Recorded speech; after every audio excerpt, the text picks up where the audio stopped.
Қайырлы күн, саламатсыздар ма ұстаздар? Келесі бір жасанды интеллекттің бейне түсіндірмесін жасайтын болам, презентация жасайтын. Қазір біздің платформадағы ашу деген кнопканы бассаңыз, осы экран ашылады. Біздің алғашқы бетіміз осы түрде көрінеді. Бүгінгі түсіндіретін жасанды интеллекттің аты Webpack деп аталады. Кез келген платформа сияқты, бұл да сіздің регистрациядан өтуіңізді талап етеді. Мен енді бұған авторизацияны басып, өзімнің Google аккаунтымен жалғастырсам болады. Сіздер де солай жасасаңыздар болады, немесе с нуля почталарыңызбен, немесе тағы сол сияқты нәрселеріңізбен тіркелсеңіздер болады. Бұл платформа негізінен түрлі өзінің функциялары бар. Бізге қазір түсіндіретінім именно презентация жасауға арналған түрі болады. Негізі толық английский сіздерге осы түрде көрінеді, алғашқы беті. Бірақ мына жердегі Google переводпен орысшаға немесе қазақшаға аударып қойсаңыздар болады. Мына жерде түрлі шаблондар бар. Смотреть все дегенді бассаңыздар, бізге енді әрқайсысын бөліп видео түсіндірме жасайтын болам.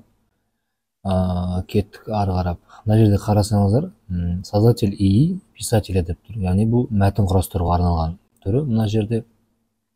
Ал мына жерден создатель презентация деп тұр. Яғни бізге именно осы жердегі қосымша керек.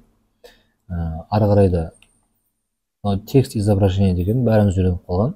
Мәтін жазу арқылы белгілі бір суретті ала аламыз. ИИ-дің көмегімен, жасанды интеллекттің көмегімен. Және мынау сіздің социальный сеттегі планыңызды құрастыруға арналған нәрсе. Және мынау удаление фона деген өзіңіздің суретіңіз болса, арқасының жанын алып тастауға керемет нәрсе. Бұның енді бір плюсы басқа ИИ-лерге қарағанда толық тегін. Алдында түсіндірген ИИ-лерде байқасаңыздар, сізге бірінші тіркелген кезде белгілі бір бонус береді. Сол таусылған жағына жасап, таусылғаннан кейін жаңа аккаунт ашып алу керек, немесе сатып алу керек болатын. Бұл енді абсолютно тегін, сол себепті. Және бұл негізінен дизайнерлерге арналған нәрсе деп ойлаймын өзім. Өйткені мынау алғашқы бетінде қарап тұрсаңыздар, создавайте уникальный дизайн деп тұр. Енді бұны біз өзімізге қажет түрде де қолдана аламыз. Астын қарасаңыздар, Инстаграмға арналған нәрсе, посттарға арналған нәрсе. Енді бізде всегда презентация жасай бермейміз, айналып келіп. Бізге де бір көрнекілік жасау керек болады. Тағы да басқа нәрселер жасау керек болады. Сол кезде, яғни именно мазмұны емес, дизайнына қатысты тақырыптарда осы бір жасанды интеллектті қолдансаңыздар болады. Жақсы, ары қарай кеттік. Мына жерде создатель презентация основы искусственного интеллекта деп тұр. Яғни мына жерде. Осыны басайық. Осыны бассаңыздар, сіздерге мынандай бет ашылады. Беттің астына түссеңіздер, қалай создать ету керектігін, қалай жасау керектігін түсіндіріп қойған текст түріндегісі бар. Енді оған да түсінбеймін деп айтсаңыздар, мына жерде видео түріндегі түсіндірме жасап қойған. Әрине ол енді ағылшын тілінде. Кеттік, начатты басам.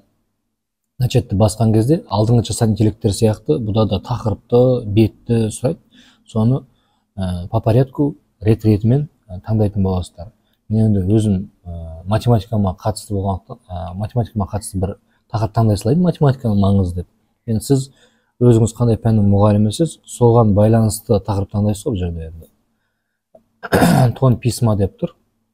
Мен енді кәсіби деген таңдайын, профессиональный деген язык. Енді бұл жерде бір айта кететін нәрсе, бұл жерде енді қазақ тілі жоқ. Алдыңғы түсіндірген ИИ-лерде қазақ тілі бар еді ғой. Бірақ тақырыбымыз қазақ тілі болғандықтан, тақырыбымызға сәйкес материал тауып бере алады. Страница енді видеомыз барынша кішірек, қысқа нұсқа болу үшін минимальный 6 бет деп таңдай салайын. Одан кейін астында қарасаңыздар, отчет және простой, минималистский деп тұр. Осының ішінен бір пока әзірге бір дизайн таңдай тұрсаңыздар болады. Мен мысалы мына біреуін таңдай тұрайын. Кеттік, создать презентация бастым. Бізге презентациямыз жасалып жатыр.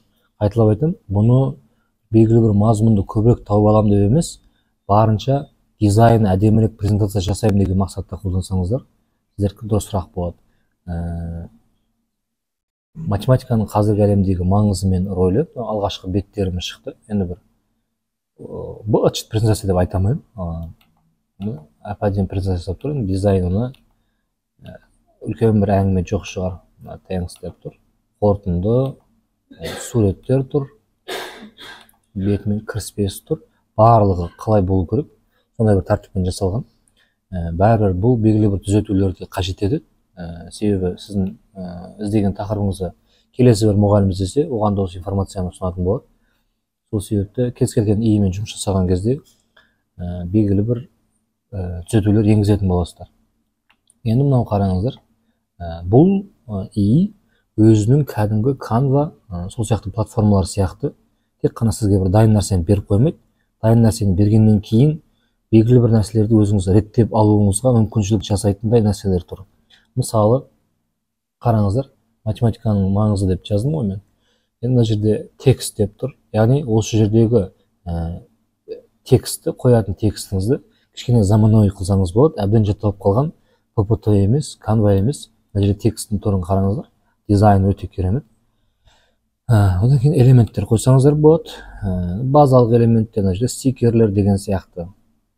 Мына жерде бизнесмен болсаңыз, немесе мына жердегі дизайндарды таңдасаңыз болады. Енді фотоны объяснить етіп керек емес шығар. Мына жерде AI деп тұр ғой. Осы жерді бассаңыздар, сіздерге мысалы осы жерден де өзгерте берсеңіз болады. Мына жерге тақырып жазасыз, generate дегенді басасыз, сізге өзгертіп беретін болады. Нересі жалпы осы. Одан кейін мына жерде скачать кнопкасын басасыз. Скачать кнопкасын бассаңыз, PDF күйінде скачать етіп алсаңыз болады, немесе сурет күйінде скачать етіп алсаңыз болады. Немесе мына жерде ссылкасымен бөлісу арқылы сол ссылканы смарт тақтаға қойып, смарт тақтадан осы сайттың ішіне кіргізіп, осы жерде көрсеңіз болады. Мына жерде сурет фон түрін таңдасаңыз болады. Мына суретті алып тастасаңыз болады. Мына суретті дәл осылай төртбұрышты қылып орналастыруда белгілі бір уақытты, нервті талап ететін нәрсе екенін ескерсек, әжептәуір көмек деп есептеймін өзім. Содан кейін кеттік. Мысалы, бұның бір жақсы жері, мынау жердегі текст өзгертетін болсаңыз, мына жерде AI-дың көмегімен өзіңіз мына жақта плюс страница ашып, ол текстті іздеп отпай-ақ, осы жердегі AI-ға керек тексттің мәтінін, мазмұнын жазып отырсаңыз, сізге сол текст шығаратын болады. Копировать кнопкасын басып, мына текстіңізді қоя бересіз. Дәл сол сияқты кескін деген, сурет деген кнопканы басып қоятын боласыз. Тіпті мына жерде көрсетіп қойған сіздерге text to image деген, текстті суретке айналдыр деген сөз ғой енді.